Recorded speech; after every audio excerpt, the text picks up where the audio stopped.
You know, what teacher moves from California or New York to Oklahoma?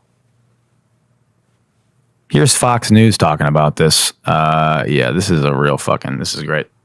All right, so for anybody who's got teachers in their family in Oklahoma, this is a story you'll probably want to listen to, because there are teachers that are relocating there from progressive states who will now be evaluated on the America First agenda.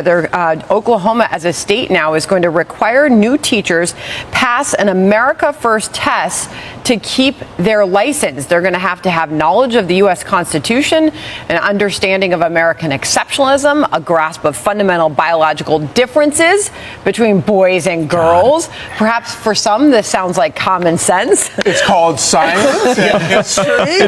I have many teachers in the family in Oklahoma, so I'll have to get their thoughts on all of this. But I don't know. See any problems with this, Griff? Well, no. If you're from a progressive state, you're coming from New York, you're coming from California, you're coming from Illinois, this is what you're going to have to do. In fact, the Oklahoma State school superintendent had this to say about it.